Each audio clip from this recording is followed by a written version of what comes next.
வணக்கம் மக்களே! Japan prime ஸ்டேஷன்ஸ்ல இருக்கிற 3 ஃபெசிலிட்டி பத்தி தான் இந்த வீடியோல ஷேர் பண்ண போறேன். அதுல ஃபர்ஸ்ட் ஒன் பவர் பேங்க் ரென்ட்‌க்கு எடுக்கிற இந்த மிஷின்.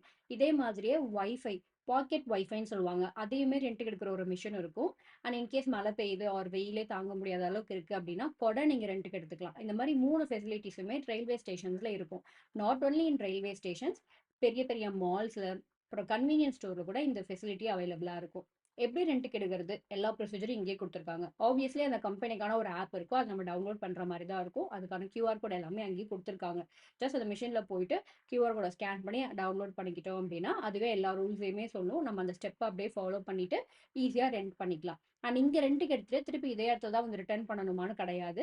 நான் சொன்ன மாதிரி நெறைய மால்ல இருக்கு, கன்வீனியன்ஸ் ஸ்டோர்ல கூட இருக்கு. இல்ல நீங்க ஒரு பிளேஸ்க்கு இப்போ போறீங்க. நீங்க யூஸ் பண்ணி முடிச்சுட்டீங்க அப்படின்னா, அந்த பிளேஸ்ல இதே கம்பெனி மிஷின் இருந்துச்சுன்னா, நீங்க அங்கேயே கூட ரிட்டர்ன் பண்ணிக்கலாம். ஸோ திருப்பி இந்த பிளேஸ் தான் வந்து ரிட்டர்ன் பண்ணணும்னு அவசியம் கிடையாது. இதே மாரி தான் வைஃபைக்கும் கொடைக்கும் சொல்றேன். ஆல் 3யுமே வந்துட்டு நம்ம எந்த பிளேஸ் வேணா ரென்ட் பண்ணிட்டு, எந்த பிளேஸ்ல வேணா அதே கம்பெனி மிஷின் இருந்துச்சுன்னா நம்ம ரிட்டர்ன் பண்ணிக்கலாம். இந்த இன்ஃபர்மேஷன் உங்களுக்கு புடிச்சிருக்கான்னு சொல்லுங்க. நம்ம நெக்ஸ்ட் வீடியோல மீட் பண்ணலாம். பாய்.